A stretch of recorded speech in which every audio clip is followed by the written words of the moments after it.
ইউনু মহোদয়ের একটা গাড়ি থাকে, উপজেলা চেয়ারম্যানের একটা গাড়ি থাকে, আমরা ভাড়ায় গাড়ি চালাইতে হয়। মাননীয় সংসদ সদস্য নিশ্চয়ই অফিস পেয়ে খুশি হয়েছেন, আবার গাড়ি না পেলে নাখুশ হবেন। আমি চিন্তা করেছিলাম যে এত বড় খবরের পরে বিরোধী দল থেকে কিছু মিষ্টি খাওয়াই দিব। রাষ্ট্রমন্ত্রী যখন সংসদে এসেছেন 1991 সালে, আর আমি জন্ম হয়েছি 1998 সালে, তো সেই জায়গাতে দর্শক, রাজনীতির ময়দানে বাঘা বাঘা এবং পোড় খাওয়া নেতারা যা করে দেখাতে পারলেন না, সেটাই যেন এবার করে দেখালেন 24-এর গণ অভ্যুত্থানের অন্যতম মাস্টার মাইন্ড এবং তরুণ নেতা হাসনাত আব্দুল্লাহ। খোদ জাতীয় সংসদে ঘটে গেছে একদম অবিশ্বাস্য এবং রুদ্ধশ্বাস এক ঘটনা। নিজেদের দলের বড় বড় এবং প্রভাবশালী নেতাদের পুরোপুরি বাদ দিয়ে প্রধানমন্ত্রী তারেক রহমান সরাসরি এক বিশাল মেগা তদন্তের ক্ষমতা তুলে দিয়েছেন বিরোধী দলের এই তরুণ সংসদ সদস্যের হাতে।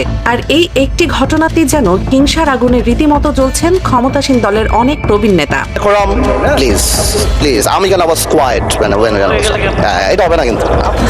সবার মনেই এখন একটাই প্রশ্ন ঘুরপাক খাচ্ছে, কি এমন জাদু মন্ত্র পড়লেন হাসনাত? কেন দুর্নীতির এই মেগা তদন্তের চাবি নিজেদের দলের কাউকে না দিয়ে সরাসরি একজন বিরোধী দলীয় তরুণের হাতে তুলে দিলেন সরকার প্রধান? এটি কি শুধুই একটি সাধারণ তদন্ত, নাকি এর পেছনে লুকিয়ে আছে রাজনীতির হিসাব নিকাশ পাল্টে দেওয়ার মতো ভয়ঙ্কর কোনো গেম প্ল্যান? প্রিয় দর্শক, ব্রেকিং নিউজ এইমাত্র পাওয়া খবর। দর্শক, বিরোধী দলের সংসদ সদস্য হাসনাত আব্দুল্লাহকে কি এমন দায়িত্ব দিলেন প্রধানমন্ত্রী তারেক রহমান? দর্শক, সংবাদ শিরোনাম দেখে বুঝতে পারছেন কতটা গুরুত্বপূর্ণ হতে চলেছে। দর্শক, সম্পূর্ণ ভিডিওটা দেখতে চ্যানেলটা সাবস্ক্রাইব করে লাইক দিয়ে সঙ্গে থাকুন। দর্শক, বিস্তারিত দেখতে সরাসরি চলে যায় টিভির পর্দায়। এক্সক্লুসিভ বিশ্লেষণে আমরা ফাঁস করব পর্দার আড়ালের সেই রুদ্ধশ্বাস সত্য, যা পুরো দেশের রাজনৈতিক অঙ্গনে এক বিশাল ভূকম্পন তৈরি করেছে। দর্শক, দেশের আইন বানানোর সবচেয়ে বড় এবং পবিত্র জায়গা হলো আমাদের জাতীয় সংসদ, কিন্তু সেই পবিত্র জায়গার ভেতরে বসে যারা কোটি কোটি টাকার ধান্দাবাজি এবং পরিলোড করছিল, তাদের এবার রীতিমতো কপাল পুড়তে শুরু করেছে।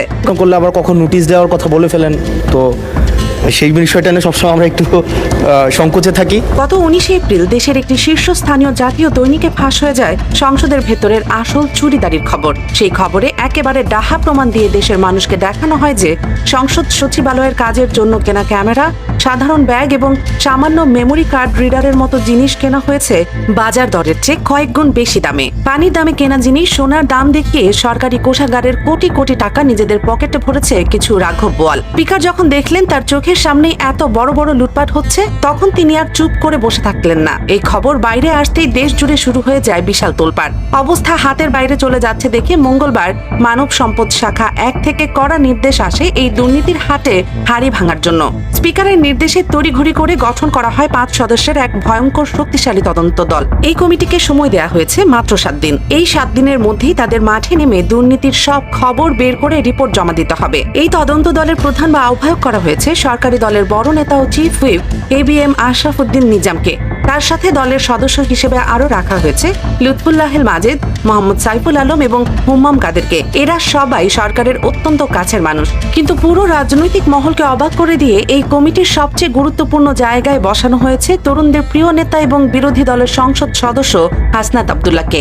আর ঠিক এখান থেকেই শুরু হয়েছে রাজনীতির আসল চমক। তারেক রহমান কেন নিজেদের এত বড় বড় নেতা থাকতে বিরোধী দলের এই তরুণের উপর এত বড় ভরসা করলেন? এই যেভাবে ভ্যাটিকান সিটি চলে, সেটা যদি আমরা ধরে নেই, তাহলে মাননীয় স্পিকার সেদিন বেগম জিয়া জেল থেকে বের হতে পারেন না। মাননীয় স্পিকার, রাজনীতিতে এমন ঘটনা এর আগে হয়তো কেউ স্বপ্নেও ভাবেনি। রাজনৈতিক বিশ্লেষকরা বলছেন এটি তারেক রহমানের এক বিশাল এবং মাস্টার স্ট্রোক চাল। হয়তো তিনি চাইছেন প্রশাসনের ভেতরে ঘাপটি মেরে থাকা চোরদের ঘায়েল করতে হাসনাতের মতো একজন সম্পূর্ণ পরিষ্কার ইমেজের তরুণকে কাজে লাগাতে। জুলাইয়ের গণ অভ্যুত্থানের পর থেকে হাসনাত নিজের যে একটি আপোষহীন ইমেজ তৈরি করেছেন, সরকার প্রধান খুব ভালো করে বুঝতে পেরেছেন যে এই ছেলেকে দিয়ে তদন্ত করালে কেউ টু শব্দ করার সাহস পাবে না। কিন্তু দর্শক, বিরোধী দলের একজন নেতার এমন জাদুর মতো ক্ষমতার কেন্দ্রে চলে আসায় ক্ষমতাসীন দলের অনেক পুরনো নেতার মাথায় রীতিমতো বাজ পড়েছে।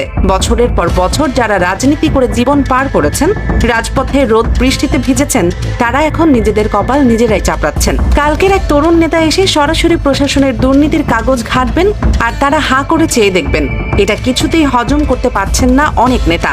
দলের ভেতরে এখন চাপা রাগ আর ক্ষোভের আগুন জ্বলছে। অনেকেই মনে করছেন এটা তাদের জন্য অনেক বড় এক অপমান। অন্যদিকে যারা এই দুর্নীতির সাথে সরাসরি জড়িত তাদের তো এখন গলা শুকিয়ে কাঠ। হাসনাতের মতো একজন সাহসী তরুণ যখন দুর্নীতির কাগজ ঘাটবে, তখন অনেক বড় বড় চোরের আসল চেহারা বেরিয়ে আসতে পারে। এই আতঙ্কে চোরদের রাতের ঘুম হারাম হয়ে গেছে। কে কখন ফেসে যায়, কবে কার হাতে হাড়ি ভেঙে যায়, সেই ভয়ে অনেকেই এখন দিশেহারা। তারা ভাবতেও পারেননি এমন একটা দিন তাদের দেখতে হবে যে তরুণকে তারা কিছুদিন আগেও পাত্তা দিতেন না, সেই তরুণ এখন তাদের ভাগ্য নির্ধারণ করবেন। দর্শক, সংসদে হাসনাতের এই দাপট কিন্তু একদিনে তৈরি হয়নি। কিছুদিন আগেই তিনি সংসদে দাঁড়িয়ে এমন এক কাণ্ড ঘটিয়েছেন যা দেখে প্রবীণ নেতাদের চোখ কপালে ওঠার জোগাড়। সংসদে দাঁড়িয়ে তিনি একদম খোলাখুলি সহজ ভাষায় এমপিদের কাজের সুবিধার জন্য একটি সরকারি গাড়ি চেয়ে বসেন। অন্যান্য নেতারা যেখানে ভান করে নিজেদের সাধু সাজার চেষ্টা করেন, সেখানে হাসনাত একদম সোজা যুক্তি দিয়ে বুঝিয়ে দিয়েছেন গাড়ি কোনো আরামের জিনিস নয়, বরং কাজের জন্য এটি খুব দরকারি। ব্যক্তিগত গাড়ি ছাড়া সাধারণ মানুষের কাছে গিয়ে কাজ করা অনেক কষ্টের। তার এই সাহসী আর অকপট কথার পর সংসদের ট্রেজারি বেঞ্চে বসে থাকা স্বরাষ্ট্রমন্ত্রী একটুও রাগ না করে উল্টো মুচকি হাসেন। এই হাসি কোনো উপহাস ছিল না, এটি ছিল এক বিশাল সম্মানের প্রকাশ। স্বরাষ্ট্রমন্ত্রী খুব সহজেই বুঝতে পেরেছিলেন একজন সংসদ সদস্য হয়েও নিজের অভাবের কথা পুরো দেশের সামনে এমন খোলামেলা স্বীকার করে নেয়ার সৎ সাহস এখনকার সময়ে কেবল হাসনাতেরই রয়েছে। আর এই সততার কাছেই যেন হার মেনেছে পুরো দিনের সব হিসাব নিকাশ। সব মিলিয়ে হাসনাত আব্দুল্লাহ সারা দেশকে আঙুল দিয়ে দেখিয়ে দিয়েছেন বিরোধী দলে বসেও কিভাবে দেশের বড় কাজ আদায় করে নেওয়া যায়।